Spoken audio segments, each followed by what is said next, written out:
Hey guys, talk me in or out of this. This goes along with my help me find a bass video.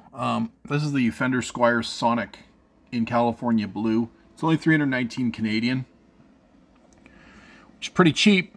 Yeah, I don't think you can find a brand name bass for cheaper than that in Canada. Maybe on Amazon you'd find something for $100, or maybe you'd go into a Value Village or a Goodwill or something. I've seen Goodwill guitars for $130 on rare occasions, but I mean, 319 Canadian. Harley Benton's cheaper, but not once you bring it in, right?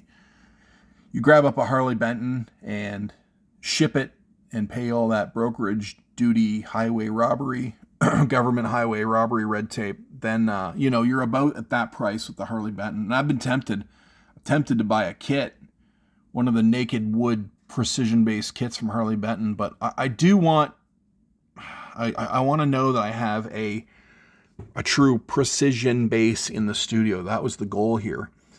So do I cheap out? Now, a lot of you guys threw out a lot of good suggestions. Sire, the Marcus Miller stuff. What else is there? Classic Vibe, And I even thought maybe I'll go up to 1,500 Canadian. Maybe we'll look at Player 2. I'm not interested in that active stuff or that what is it? Fender Alternative Active. I can't remember. I can't remember what they called it. I'm not interested in that. I want a pure Fender Squier, or I'm sorry, a pure P bass. I want a P bass for the studio. Now, as I mentioned in that video, this isn't even for me. This is just to sit in the studio to say that you have a P bass, because you're supposed to have a P bass in the studio because they're the most versatile, the most classic. It's like the Telecaster of basses, people say, right? It's the most simple. It's the bass you've heard on 100,000 songs. So, do I cheap out, guys? See, at least with this, I mean, if it gets a dent in it, or, you spill a beer on it, or I can change the pickguard, or drag it behind your car, it just doesn't matter, right? Because it's so cheap. You could buy how many of these for the price of a Player 2? The Made in Mexico Player 2. If I step up into the $800, you get into those standard Indonesian ones, those new ones. Those look interesting to me too. I like the look of them. I'm tempted to go there. Apparently they don't have rolled edges. Not that this one's going to have rolled edges, but I guess you don't get them rolled edges until you get to Player 2. But how much do I care about rolled edges? I'm not going to be playing this thing. This is to hang up in the studio in case we need a P bass on a track. Now let's just go take a look at my current bass situation and remember that I'm not a bass player. Oh, let's check on Chewy really quick. You guarding the door, Mr. Chewy? No intruders? No ninjas or Nazis? Good job, Mr. Chewy. He will guard that door for 5 hours because he's a good boy. And God help any ninjas or Nazis that try to get through that door. All right, this is the bass situation. We got the Rumble 200 down here, covered in junk. We've got the Hofner HI series. Basically, they're Beetle bass. You can tell by the teacup knobs. It's okay. It's fine. It sounds very old, like older than 60s old. You gotta want that sound. There's just nothing modern about this. It is nice and light, and I do love it. I think it's beautiful, but it's definitely, not the bass you reach for on a modern rock song. I mean, this bass is mostly novelty. And then next door we have my Squier Affinity Jazz bass. I changed the pickguard in case you're like, they don't come in that color. Well, no, they don't. I changed the pickguard. I think it was white when I got it. And yeah, I love this. I love this Affinity. So here's an Affinity right here. So if I love my Affinity, would I not love the Sonic? I think I might have answered my own question. Which is better, a Sonic or an Affinity? So yeah, this here is where I would hang that sucker. And I like the blue. I think it's called California Blue. And we will head back over there. If you're just joining me, you missed my other videos. This laptop is currently struggling to download BFD. Looks like we're finally at 37%. I regret buying BFD. So yeah, the Fender Squier Sonic Precision bass in California Blue for $319 Canadian. And my quick math is not quick, so we'll just do 319 times 1.13%, 360. So 360, okay? And I think the shipping would be free, I would think. I would just keep looking for different vendors until I found free shipping. So my local Fender dealer, I love them. They're my friends. But, you know, they don't have a single P bass in stock. Not one. Not one. And sure, they can, you know, they can get them in stock. But it just seems like, how long does that take, you know? Whereas these online vendors, this thing will be at my door in a day or two. It's just how it goes. So, but, and I don't know. I might not cheap out.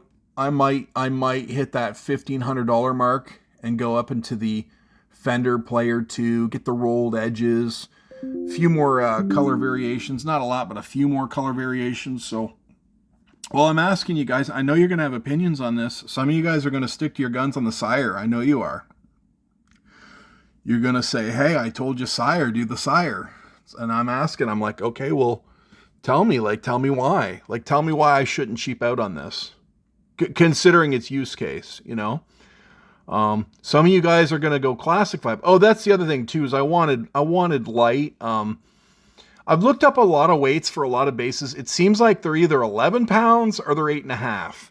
Every time I ask any kind of AI or Google, I'm like, what's this one weigh? And they're like 8.5. I'm like, what's that one weigh? They're like 11. Well, what's this one weigh? 8.5. It seems like that's the two weights these basses come in, 8.5 or 11. So says my Googling.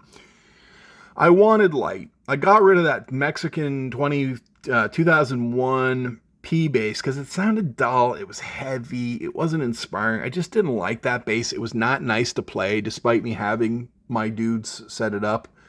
And my dudes are good at setup. So, I mean, if they couldn't make that thing better, then forget it, right? Now, how will this thing be when I get it home? I've got a couple affinity things around here.